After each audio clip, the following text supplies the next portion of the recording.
Hello again, everybody. I'm Roger Hoover. Glad to welcome you back to the Crimson Tide Sports Network Facebook page, and welcome to this Thursday edition of Crimson Drive, driven by Tuscaloosa Toyota. Make sure you check them out online at TuscaloosaToyota.com, as we have a really busy Thursday show coming up for you as Alabama football turns the page to this Saturday's contest against New Mexico State. We will go through all of the headlines for today thanks to this smart board that's furnished by RJ Young, and RJ Young is the official technology solutions provider of Crimson Drive. It'll help us go through the headlines, and we have a lot to get to today. Starting with what's coming up on the show, first things first, we'll hear from the head coach of the Crimson Tide, Nick Saban, with Coach's Checklist as he met with the media on Wednesday. And tonight, he'll be meeting with Eli Gold as well as Tom Rinaldi on Hey Coach and the Nick Saban Show. So we'll get a full Hey Coach preview coming up from Eli. And then we'll have the other booth and check in with Adam Young. He's one of the broadcasters for New Mexico State. He'll give us a really good scouting report on the Aggies. And then last but not least, Greg Byrne will be along. We'll replay our conversation that we had live yesterday afternoon. A lot of news generated from that conversation. So wanted to make sure you did not miss our interview with the Director of Athletics for the University of Alabama, Greg Byrne.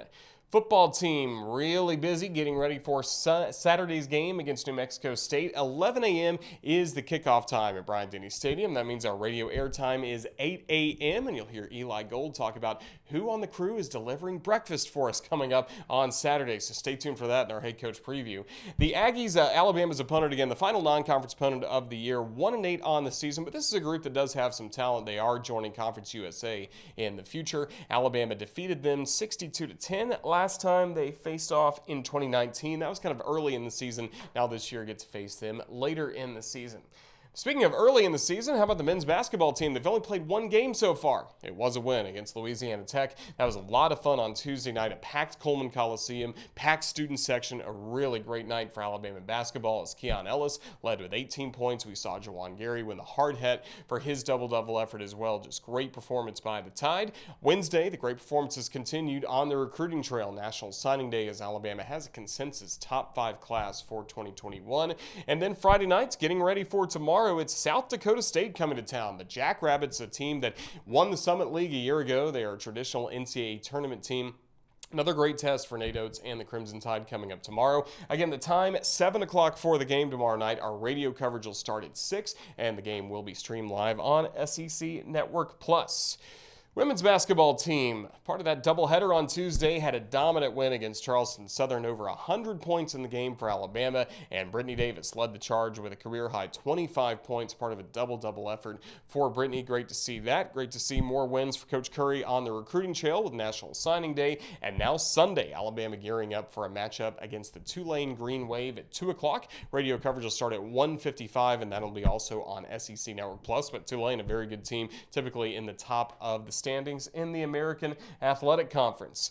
Other headlines for Alabama athletics. We mentioned this on Tuesday, but of course, we're so proud of the Alabama soccer team for advancing to the NCAA tournament for the first time since 2017. And tomorrow, the match at Clemson, 3 p.m., SEC versus ACC. It's Alabama and Clemson in the postseason. We're kind of used to that, and that'll be coming your way tomorrow. So full coverage available on RolledTide.com of that match. And then swimming and diving, great news for Avery Wiseman as she collected the SEC Freshman of the Week honors. National Signing Day across all sports. If you follow any Alabama social media accounts, you know that a lot of recruits are signing their letters of intent to come to the University of Alabama. Great to see that. RolledTide.com has all the coverage, and we're going to be talking about a variety of topics with the Director of Athletics, Greg Byrne, and a replay of our live conversation that we had yesterday that'll be coming up at the tail end of the show. But today, we start this show by taking a look at what's coming up for the Crimson Tide football team, starting with Coach's Checklist from Wednesday night as Coach Saban met with the media one last time this week. You know, one of the things that we consistently try to emphasize with our players is, you know, the mindset that it takes to be a good practice player. And, you know, we kind of measure speed and explosive movement every day, whether it's in the weight room, on the practice field, or whatever. And I think that's really, really important that it shows the players how their mindset can affect their performance. So if you go out there and perform relative to how you feel, which I would think that most football players at this point in the season don't feel perfectly well, but you have to have the kind of mental toughness to be able to persevere through that still push yourself to improve and get better so that you can become a better player and evaluate and actually create more value for yourself, and also creates value for your team. And so that's really, really important for us to be able to not practice how we feel, not have some external factor have to be a motivator for us to feel like we need to practice and improve. And we have to get everybody on our team, sort of bought into that concept so that we can perform well and improve each and every day in terms of what we do. We're looking forward to the game this week. Obviously, it's an early game on SEC Network. We still want our fans to get up bright and early and be here in Bryant-Denny Stadium and create a great atmosphere for our players. I mean, the last two games, I think the fans in the Tennessee and LSU game have had a tremendous impact on the outcome of the game in terms of how it affected our players and how it affected the team that we were playing. So that's something that we really appreciate and hope will continue in a very positive way. Tomorrow's Veterans Day, and I'd like to wish and thank all the veterans who have served our country, made our country a safe place for all of us to live in one of the greatest countries in the world. Your service is certainly appreciated, and I would just like to thank you for that and wish you all a blessed day for all the things that you did and the sacrifices that you made. I know Cecil is struggling a little bit right now health-wise, and I just want him and his family to know our thoughts and prayers are with him. He's represented the journalistic profession in about as a professional way as anybody that I know, and we certainly are hoping that he has a speedy recovery. With that last note on Coach's Checklist, everybody with the Crimson Tide Sports Network also sending thoughts and prayers to Cecil Hurts. Certainly want him to be healthy as soon as possible, have a very speedy recovery, and get back to doing what he loves and he's so great at, and that's covering all of Alabama athletics for the Tuscaloosa News. Certainly sending our thoughts and prayers to him, as Cecil over the years has been really a fixture at Hey Coach and the Nick Saban Show each Thursday night at Baumhauer's Victory Grill, and we're going to miss having him there tonight, but again, hopes he has a very speedy recovery. And with the show tonight, Eli Gold is getting set to host Hey Coach and the Nick Saban Show, and this is something we love doing every Thursday on Crimson Drive, driven by Tuscaloosa Toyota, and that is get a full preview of Hey Coach with the host of the show, Eli Gold. Eli, roll tide. It continues to be a fun time of the year. We've had some basketball. We're having more football, and the Crimson Tide keep winning. It is. That's the key right there. And the Crimson Tide keeps winning. You put it very well. But, yeah, this is an exciting time. I'm just catching my breath here for a few minutes before heading down to Tuscaloosa for tonight's show. But yeah, you and I were courtside a couple of nights ago for the openers of basketball. Nice to see soccer doing well. Everybody getting into the swing of things here. So it's an exciting time. And the Crimson Tide football team, after the open date, returned to its winning ways, 20-14 over LSU. Just what were your main takeaways from the ball game we saw Saturday at Bryant-Denny?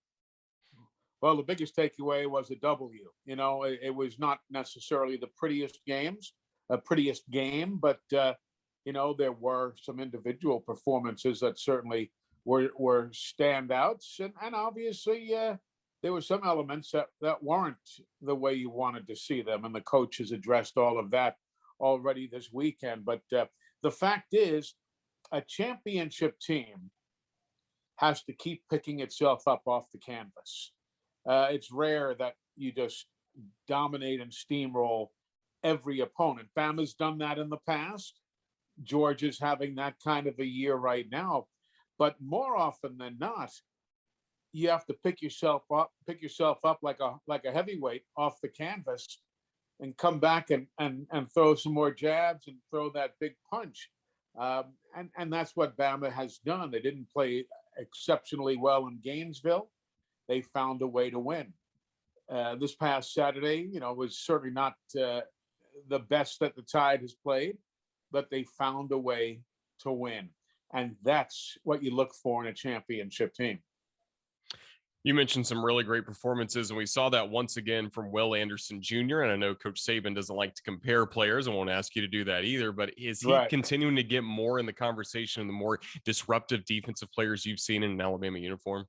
Yeah, I think so. And the thing people forget, he's only a sophomore. That's the amazing thing. But yes, he is posting more of these gaudy numbers. And I don't care who you're playing, what you're doing. He has been one of those very, very special guys. And then you take a look at the Bednarik voters. What is it now? 3 times he's been, their player of the week, and gets another defensive honor from the Southeastern Conference. Yeah, he's his speed, that quick step, his ability to contain on the edge. He really has been. You knew he was good. But boy, oh boy, he's really stepped up when necessary this year. That's for darn sure. It'll be a challenge for New Mexico State to try and block him coming up on Saturday. Of course, that's Alabama's next opponent, the last non-conference game of the year. Just what have you learned about the Aggies? We know the win-loss record not where they'd like it to be at 1-8, but have you learned much about New Mexico State over the course of the week? They do like to run the ball. They've got some talented players. They've had a lot of injuries. Clearly, this is a game that Alabama should win handily. When I'm not going to insult our viewers and tell them otherwise, but they do have some talented players, and their ranking and again, it's against a different level of talent. Alabama plays Florida, you play Georgia, you play LSU. We're talking here about a couple of games against Hawaii and Utah State, so it's kind of difficult to compare. But they are up in the national numbers in some of the categories offensively. They've got a very talented quarterback who is the team's leader in rushing and in passing, and that's something that we've seen other teams have this year, and they've always given the Tide a little problem to keep an eye on. Somebody has to spy that quarterback every single play. So it'll be interesting. They're looking forward, I think, in some regards to the future. Not that they want to look past Alabama by any stretch, but they're playing as an independent now in football. They'll be joining Conference USA next season when they've got Jacksonville State going into Conference USA with them, along with others. So, it should be a game that Alabama wins handily, Roger. But at the same time, you want to play well. You don't want to take anybody for granted in this day and age. Certainly can't do that. We know Coach Saban won't be doing that, as well as we get ready for Hey Coach and the Nick Saban Show. What's on tap coming up at Baumhauer's at 6:30? Should be a good show tonight. We've got Wes Hart coming on, the soccer coach. And, that's been a great story this year. How good was the team going to be? Would they do well in the conference? Where would they look nationally? Next thing you know, they have all these great home games, this home winning streak that they have had. The only sad thing is that they've made the tournament, they've made the NCAA tournament, but they're not playing at home. They're having to go to Clemson to open it up. But nevertheless, Wes is going to be with us. We'll brag on the ladies and then talk about his team.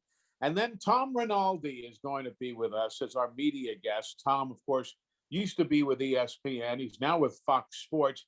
I assume he's going to be in town doing a feature for one of the Fox programs on the Crimson Tide. So Tom Rinaldi is going to be our media guest. And of course, Coach Saban will be along at 7 o'clock and join the mirth and merriment from 7 until 8 this evening. So should be a lot of fun. Now, when Tom Rinaldi comes for this show, does he bring Kleenex? Does he have soft piano music kind of ready to go for the background? Seems like he always has those emotional type stories. But I know Coach Saban loves talking with him because Tom is such a good, skilled interviewer. Tom is a great interviewer. Tom is an outstanding journalist, very much like we dealt with last week. People don't know what Holly Rowe is truly like. And she sits down next to the coach and myself and starts spouting out these studies that she has done personally and all these numbers. And at one point, the coach and I caught each other's eye because she was sitting between us. And it was both of our eyes were saying, My gosh, are you listening to all this? So Holly was out. That's what Tom is like. Tom Rinaldi is an exceptionally great interviewer. And of course, the key to an interview is to listen. And that's what he does so well. He listens to what the subject has to say and then creates his next question off of what the subject is saying. So Tom Rinaldi tonight, I'm looking forward to it. He's a great guy, a dear friend, and it'll be nice to see him. We don't get to see Fox anymore in the SEC, so this is a nice treat for Tom to come to town. Well, we're looking forward to it. Hey, Coach, and the Nick Saban Show starting at 6:30 tonight. Baumhower's Victory Grill in Tuscaloosa. Eli, thank you for joining us to preview that show, and we look forward to seeing you also in person bright and early at Bryant-Denny Stadium coming up on Saturday morning with our 8 a.m. airtime. I think John Parker is bringing an assortment of biscuits, so we won't waste away early Saturday morning. But yeah, these 8 o'clock broadcasts will be in the booth like at 6:30 in the morning. It's the good news is you're done early, but on the bad side, you're up early, and but we'll see you then. But Roger, have yourself a great day, and we'll talk to everybody tonight, 6:30 until 8 o'clock. Again, coming up tonight, Hey Coach and the Nick Saban Show, 6:30 from Baumhower's Victory Grill. Certainly looking forward to Tom Rinaldi coming back to town and visiting with Coach Saban as well as Eli, and of course Wes Hart previewing the NCAA tournament match tomorrow against Clemson. Football team taking on New Mexico State, and you probably have not been following the Aggies very much throughout the course of the season, as they again do not play in a conference. They're an independent football team, so they're kind of taking games as they come. So we wanted to make sure we had a detailed scouting report on New Mexico State, so we were pleased to be joined by the Director of Broadcasting for the Aggies. Adam Young is part of the broadcast crew for mostly a lot of their television broadcasts, but he gives us great insights on a team, New Mexico State, that people around the nation are starting to talk about a little bit more. You'll find out why coming up. Adam, how's everything going out in New Mexico as you get ready for this game and this trip to Tuscaloosa? Yeah, Roger, thanks for having me. It's going great. It's crossover season, so we had a couple of basketball games last night, volleyball tonight, football, basketball this weekend. So we're just trying to get through November right now, but excited to be here. Also trying to get through the season. I know the win-loss record, 1 win compared to 8 losses, but how would you describe the season so far for the Aggies? Well, it's been interesting. I think for the folks that don't really know much about this program, don't understand that they did not play in the fall last year. They're independent in football, so because everyone pretty much went to conference-only schedules, the Aggies could not play, and there were some state restrictions as well that were mixed in. So it's been a tough year so far, just 1 win. It was an FCS win against South Carolina State, but the team has been very competitive. There's been a couple of close losses. San Jose State and Hawaii come to mind. And then last week, the Aggies led Utah State at halftime and just struggled in half two. So they're trying to piece together 4 quarters right now, Roger. They have not been consistent really on both sides of the football, but especially on defense. So they're searching for consistency right now. And so far this year, when they've been playing at their best, what are they doing? Well, they're playing well offensively when they're at their best. The defense has just been so up and down, but the offense has shown some signs of being pretty darn good. And Jonah Johnson, the quarterback, was hurt early this year, but he's healthy now and playing pretty well. Juwan Price has been probably at his best the last couple of weeks, and the receivers have been pretty consistent. So offensively, they've been able to hang in games because of their offense, but the defense just has not been consistent enough to get some more wins. Yeah, and you mentioned the great rushing totals we've seen from Juwan Price. What can you tell us about the game he had against Hawaii? Yeah, he was coming off a bye week, Roger, and to me, he just seemed fresh. It seemed like he had that burst back, and the offensive line was really good. That helped. He's a dynamic player. He can be used in the passing game, of course. He's a really good running back, and then he's a good kick returner as well. So he does a lot of things. He's a big part of this team as a whole, not just running the football. And the Aggies throw the ball a lot. So when he gets his opportunities, he doesn't get many to run the football. When he gets those opportunities, he's trying to take full advantage of them. You mentioned the Aggies throw the football a lot. What kind of quarterback is Jonah Johnson? How would you describe him for our fans who maybe haven't seen him yet? Yeah, he has a good arm, but he also has the ability to run the football. I think the long time off really helped him, and he actually mentioned that to us in a podcast not too long ago. He came here in 2020, but did not play in 2020. So he had a long time to learn the playbook and really understand what head coach Doug Martin wanted from his quarterback. And he has good grasp of the offense now, has the ability to run. He's a big guy.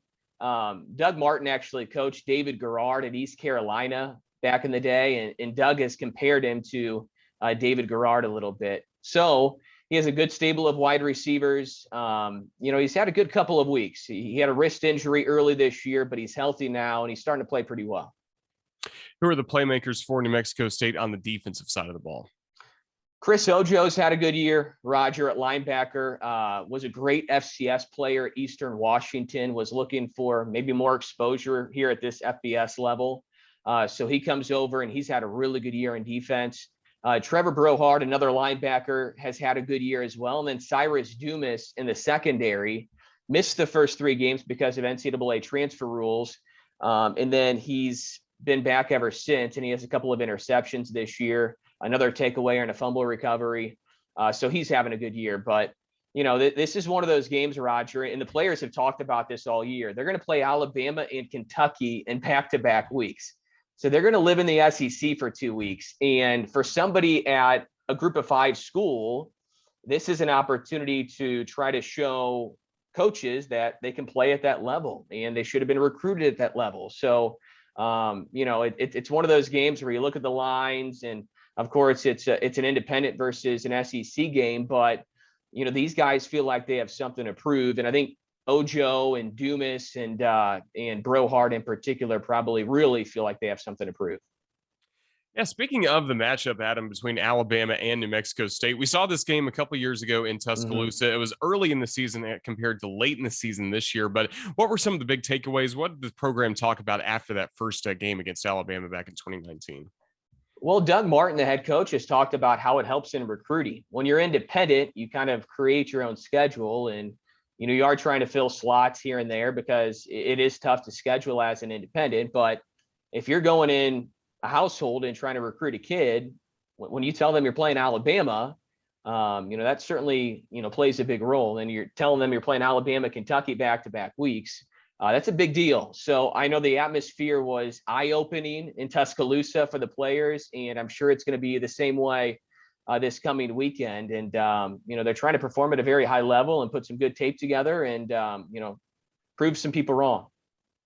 New Mexico State is independent, but Adam, has there been any talk with all the realignment we're starting to see in college football, different schools going to different conferences? Has there been any talk of this school going to a different conference moving forward? Yeah, so it actually came out last Friday, Roger, heading to the Conference USA. So the dominoes that I guess were started by Texas and Oklahoma fell down to the Sun Belt, the Conference USA, and some other leagues. And it was announced last Friday that we are going to head to Conference USA in all sports starting in July of 2023. So that's a big deal. It's probably the biggest deal for football just because it's really hard to survive as an independent unless you're Notre Dame or BYU. So it's a big deal. And they will be in the Conference USA for all sports. They will finally have all the sports back together in one league for the first time in a while. So that's huge news. And I think that's going to help in recruiting going forward as well. That's certainly exciting for New Mexico State. And also, you mentioned it'll help in recruiting, also help your head coach, Doug Martin. And what does he do best? And what do you like about being around Coach Martin in the program he runs? Well, he's one of those rare head coaches who's also the offensive coordinator. That's kind of been his background his entire coaching career. So he calls the plays, he runs the offense, and, that's unique in college football. So the offense has started to play well. Before last week, they had scored 28 plus in 3 straight games. They've been averaging around 26 ever since the first couple of weeks. So he's the one who calls the plays. And there's only a couple head coaches around the country that serve as a head coach and also serve as the OC. All right, final question, Adam. Regardless of what the final score may end up being, New Mexico State will feel good coming out of this game if what happens? Well, I think if they hang around for a little bit, Roger, that's certainly would be a positive. And we say this all the time when you're playing a money game, you try to get out of it healthy, to be quite frank. And New Mexico State has 2 straight big time money games. They're on the back end of the schedule this year as opposed to the front end. And they have UMass to end the year. much easier opponent, if you will, on November 27th. So getting out of these games healthy is always what the coaches talk about, is try to get to the next week, as healthy as possible. Well, Adam, thank you so much for your time and your insights on New Mexico State. Just wish you and the Aggies all the best moving forward. Thank you again for joining us. All right. Thanks, Roger. Good to see you. Fun conversation with Adam Young, getting to learn a little bit more about New Mexico State, the final non-conference opponent of the season coming up for Alabama this Saturday, 11 a.m. kickoff, 8 a.m. our airtime across the network.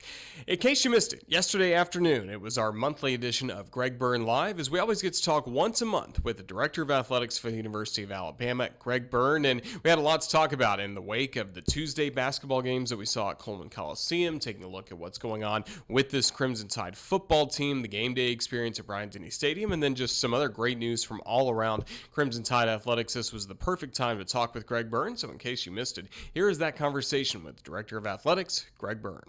Greg, Roll Tide, it's great to see you as we're in November. This is a really fun time of the year for Alabama sports. Yeah, Roll Tide, Roger, and Roll Tide to everybody out there. It is, people ask me sometimes, boy, fall must be your busiest time of year. It really isn't that bad from an event standpoint because you only have a few sports in their regular season. You got some of your spring sports going for kind of a fall preview, so to speak, but it's not as an event intensive as when you get fall and winter overlapping and winter and spring overlapping. And obviously a lot of the spring sports, a lot of events like softball, a lot of games, baseball, a lot of games, tennis, a lot of matches. So yeah, but it's with our fall sports still going, soccer, which we'll probably talk about, just got in the NCAA tournament, so they're still going, and then obviously our winter sports are starting to kick into gear. So it's a fun time, that's for sure. And a lot of buzz last night at Coleman Coliseum as Alabama women's basketball, men's basketball got to begin the season. Just what was your experience yesterday, getting to watch those teams against other competition for the first time? Yeah, that was fun to see. The women came out and played very well. I'd been able to stick my nose in practice a couple times for just a few minutes at a time for them. Same with the men, and so I was really excited to see us perform the way we did. I think we have more depth with our women's team than maybe we've had in the past, which is encouraging. And Christy's continued to just build things the right way, and I think we have a chance to hopefully. Have a really solid year and make progress again with our program like we have. And then last night with the men's game, heck of a performance by the team. It was, the thing I remember when we hired Nate and I was back at his house in Buffalo and he was explaining to me his basketball philosophy. And he had the hard hat mentality, blue collar, but also a very modern way to play the game. And I think we really saw that in a really special way last evening with, our guys do the little things. They're going to dive for loose balls. They're going to play good defense. Hustle is not going to be an issue. But so they do all those things, but they do it with a completely unselfish attitude. The way we distribute the ball and share it and find the open shot, that type of approach is contagious and it's exciting. And it's, whether you're out there on the floor playing, the guys have bought in, but for the fan base to see that and the energy that was there last night was really impressive for a Tuesday night in November at an 8:00 tip. You mentioned that energy, and there's been energy building towards this program, obviously, with the great success of last season. But you look at the season ticket sales. You look at what the student section was able to do, filling it completely at Coleman Coliseum last night. We've talked a lot before about the future of Alabama basketball in terms of a venue, whether it's a reimagined Coleman or a brand new arena possibly. How does that enthusiasm help change those conversations moving forward about what Alabama basketball could be? Yeah, Roger. I mean, one of the sayings I always like to say is, I'm smarter and better looking when we win as the AD, and I need all the help I can get with both those things. So obviously we've been winning. The women's team has been winning. Gymnastics obviously won the SEC last year. They're part of what Coleman represents too.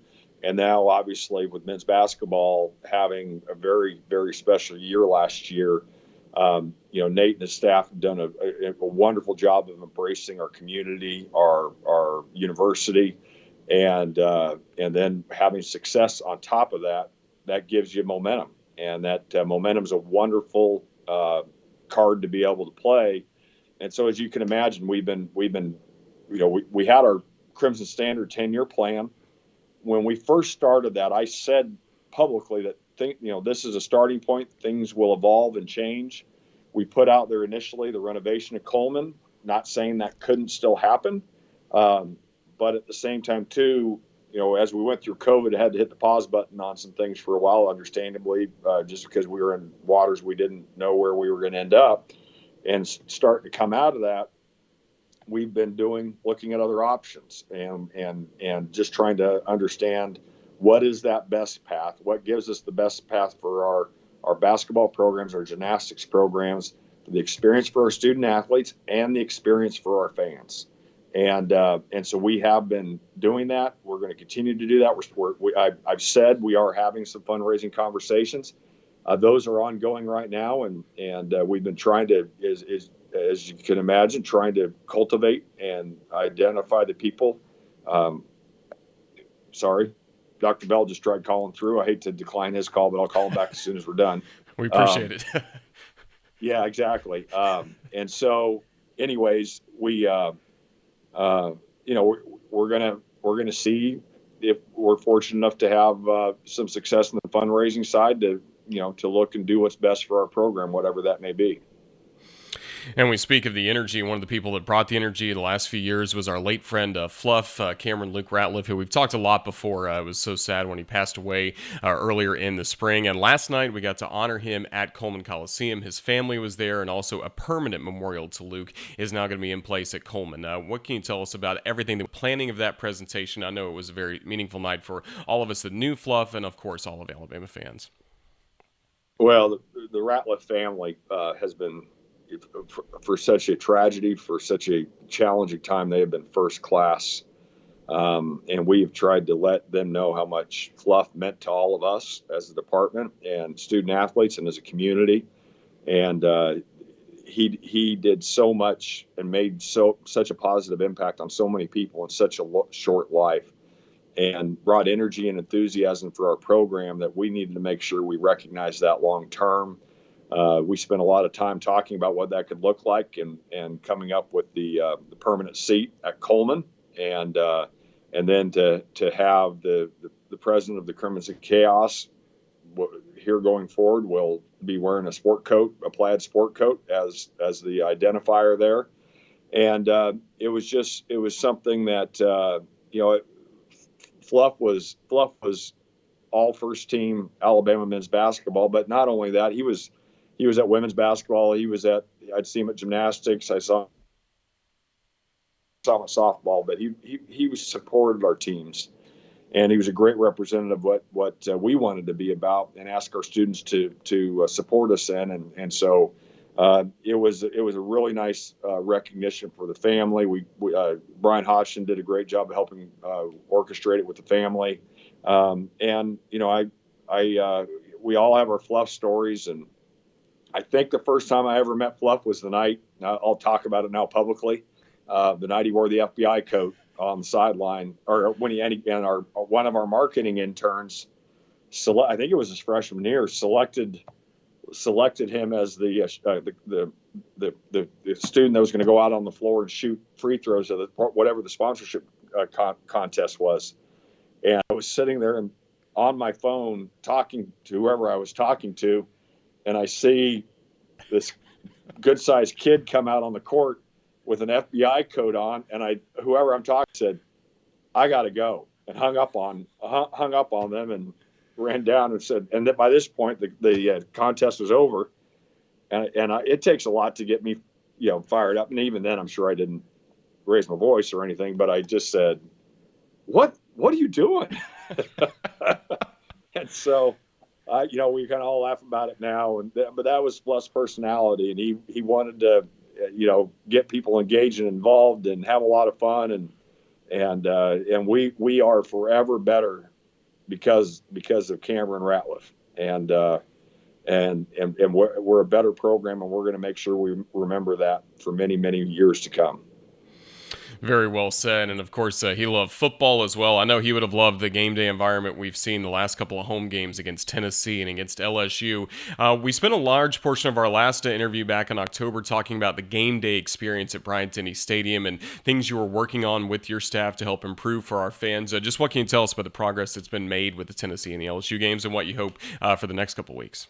Yeah, we've been, first of all, very thankful for our fans for the patience that they've shown. You know, we as almost every major college program and professional program have done the adoption of electronic tickets. You know, a lot of our folks have said, great, there's a lot of benefits to it. Some folks don't like it, and we certainly feel for them and appreciate that. But it's also kind of where the market has gone. So those first couple of games was the early adoption, right? And that's the hardest time. I can tell you after the Mercer game, a lot of our staff who don't have game day responsibilities, and even some that do, we've asked them to help us out, and they've been out there helping direct traffic, helping with scanning issues, scanning tickets themselves, and so we called them the Ticket Allies. And I just can't thank our staff enough for that, how much we appreciate it. And that, you know, and I think what our fans see, our staff members, just this past Saturday, you know, Patrick Murphy was out there and Dana Duckworth was out there. And I know Christy Curry has been out there and a lot of Nate's staff has been out there too. That shows to our fans, man, we are really trying. I promise you, we want you to have a great experience and good customer service. So I think we've made some progress. And I can tell you the number of issues of people not exactly sure how to download the tickets and how to transfer, those numbers are declining rapidly. So that means people are adopting and they're understanding it, which is not perfect, but we're making some progress there. I can tell you, I'm not the most technologically gifted guy in the world. I have an iPhone, so I know how to use anytime anybody's having an issue and they put their phone in front of me when I'm out there at the gates. Like, okay, good. I can help them through an iPhone. As soon as they put a Google, Android in front of me, I'm like, oh gosh, let me see what I can do. And I figured some of them out, but it's been a bit challenging. Concessions, we've made some progress. We've had a lot of reports of much better experience for our fans. We still are having some issues. I don't want to excuses because but there's some realities that we've dealt with. We had staffing issues. We've made some progress there, which is great. And that I'm really thankful for the people who are coming and working and helping us out. We have some logistics issues from kitchen standpoint, which we've had some improvements. We don't have kitchens in all four corners of the stadium. It's only in a certain couple parts, and then getting stuff moved from one corner sometimes way to the other is a challenge because the storage I'm getting way in the weeds here. But the storage is an issue, and so you can only store so much before you have to restock and try to move stuff. On a 6:00 game against LSU, it creates challenges. Last part is our infrastructure from a concessions and restroom standpoint in Bryant-Denny. Some of which is good. Some of it, there's some parts of our stadium that are more modern. There's other parts that were built, back in the dark ages, and trying to run modern concessions out of there is a challenge. I understand why people say it, and when I say the story, it's not a complaint, but every time we play in Atlanta, I'll have people at Atlanta or come back here and say, why can't we do concessions just like they do in Atlanta? And it's like, they got a $1.5 billion brand new stadium, and that's really nice. And they're like, oh, I hadn't thought about it that way. And people are great about it. They really are. So anyways, it's, we need to do what I tell our concession folks, what our expectation is we'll always have some limitations. Doesn't matter where you are, there's going to be challenges. Let's maximize our ability to serve our customers at the highest level that we can with the infrastructure and resources that we have. And part of what I've actually challenged them on some is, listen, if we can't offer 10 different menu items at a concession stand, then don't do it. If we can do 4 things really well, then let's do those 4 things really well. And I know sometimes people, they have a certain thing that they like to have and they don't like it when that's not there. And I respect the heck out of that. That makes a lot of sense. But let's also make sure whatever we do, let's do as well as we can. We've made some progress, not where we want it to be. But we really appreciate people's patience as we're trying to continue to improve what we do. Looking forward to being back at Bryant-Denny this Saturday for New Mexico State, the next Saturday as well for Senior Day against Arkansas. That means we're getting closer to the end of the football season, and we're starting to see some postseason play for some other sports on campus. Let's talk first about cross country and just the remarkable consistency we're seeing out of that program right now. It's been great to see ULID and Mercy get all the honors they have and continue racing well in the SEC. Yeah, very proud of ULID and Mercy for winning the individual titles for the SEC championship for cross country. Hopefully they got a chance at the national level too. Dan and his staff have done a really good job of having consistency both in our cross country, our indoor track, our outdoor track. I mean, we're a program that can go compete for SEC championships, and that's really special. And if you compete for a championship, you're going to compete on the national level too. So we're really pleased with the progress there that they've made, and Roger, you've heard me say it before, and one of our goals as a department is to finish in the top 10 of the Directors' Cup every year, to where we're consistent across the board in our sports. And I obviously had great news about our soccer program making the NCAAs. We're heading over to Clemson for a game on Friday, but that's wonderful to see, and we're really proud of the efforts that they're making. Yeah, that was going to be my next question, was about soccer and just seeing the ups and downs the season brought. But home matches, there was a lot of good energy at Alabama Soccer Stadium, and Coach Hart's team really played well as a result, it seemed. Yeah, Wes is a wonderful person, and has his kids really like playing for him, and has continued to develop our program. We went through a bit of a dry spell for a bit, but got us back in the NCAAs this year. I think just had a really good day in recruiting today. And soccer's a tough sport, in this geographic footprint. To be an SEC athlete of any sport, you have to be really, really high level. And there aren't maybe quite as many soccer players within our footprint to play at the SEC level as what we'd like. We hope the youth programs continue to develop, and the high school programs, to where that more kids out of Alabama and Alabama, Mississippi, Georgia have that opportunity, so we can recruit them and have them come here. And we do have some, so that's always a positive. But I think sometimes with a sport like soccer, you got to look a little bit more of a national footprint. One of our strengths, though, is who we are as a university. We're known from one end of the country to the other, and so when we do call, I think there's kids that are going to be interested in us. We have a lot of young men and young women in our programs that are from the West Coast footprint. And it's because of the visibility of our university, of our football program, and as our athletic department. So it's important that we capitalize on that where we can. Of course, the goal for Alabama teams to be a champion, and we'll finish up on this. Obviously, we know the football team gets the recognition with the Walk of Champions, and the Sarah Patterson Champions Plaza just outside of Coleman Coliseum, Sewell Thomas Stadium. You got to have a great ceremony there, recognizing some SEC champions. Just what did that ceremony mean to you this past Friday outside Coleman Coliseum at the Sarah Patterson Champions Plaza? Well, Sarah Patterson, I mean, the job that she did as our gymnastics coach, and at one point senior women's administrator, and she's my neighbor. We live real close to each other. I just love the Pattersons. Her and David are such good people. And they still, I mean, I was at volleyball on Monday, and Sarah was there. So was Murph. I sat and talked to them for quite a while.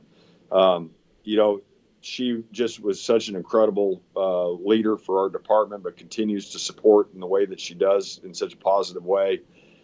And to have that plaza named after her, that when we have championships here at Alabama, we're going to recognize them in her plaza. And so to have, obviously our gymnastics team, our men's basketball team, and our softball team all celebrate their championships this past year was really special, and something we want to continue to do. Normally we've done it in September, and it feels like 193 degrees out there when we do it. It be in November. I commented, I think we may need to think about moving it to this time of year in the future, so we can enjoy this time a little bit more instead of just trying to get out of the heat. It's really good planning. Well, Greg, we just appreciate your time. We know you got to call Dr. Bell back coming up, but just thank you again for the last 20 minutes talking about Alabama athletics. We really do appreciate your time, and Roll Tide. Thank you so much. Thank you, Roger. Appreciate you. Appreciate all of our fans. Y'all are the best. Roll Tide. Greg Byrne stays extremely busy as our Director of Athletics, doing a fine job here at the University of Alabama. We thank him for that conversation as we get to visit with him in that kind of style once a month here on the network, so look out for the next one coming up in December, hopefully talking about a lot of good things for not only the basketball programs, football team, and of course, all of Alabama athletics. That was our final interview for today's edition of Crimson Drive, driven by Tuscaloosa Toyota, but our programming on the network not even close to being done yet. Let's take a look at our weekend schedule. First of all, we're not even done today. Coming up later tonight, we will have Hey Coach and the Nick Saban Show at 6:30 p.m. from Baumhower's Victory Grill here in Tuscaloosa. We appreciate Eli Gold giving us a great preview of that show. Don't forget, tomorrow as well, we have basketball. Alabama against South Dakota State at 7 o'clock. Our radio coverage will start at 6 o'clock across the network for that game. And then a very quick turnaround for the Saturday morning game against New Mexico State. The kickoff is at 11 a.m., but we will be with you on the radio starting at 8 a.m., getting you prepared for Alabama against New Mexico State. Sunday, Chris Stewart and Nick Saban will recap that ball game on the Nick Saban television show. Make sure you check out local affiliates for airtimes, plus go online for it to be on demand on rolltide.com. Also Sunday, women's basketball playing Tulane coming up at 2 p.m., and our radio coverage will start at 1:55 p.m. for that game as well. And then on Monday, we're back at it with Crimson Tide Rewind at 6 o'clock with Eli Gold, Corey Reamer from Baumhower's Victory Grill in Vestavia Hills. And then on Tuesday of next week, even this is not on the graphic, of course, we'll have Crimson Drive at 2 o'clock. Later that night, it'll be men's basketball against South Alabama. Just so many different events coming up. Make sure you follow us on social media for all the latest on Crimson Tide Athletics here on the network.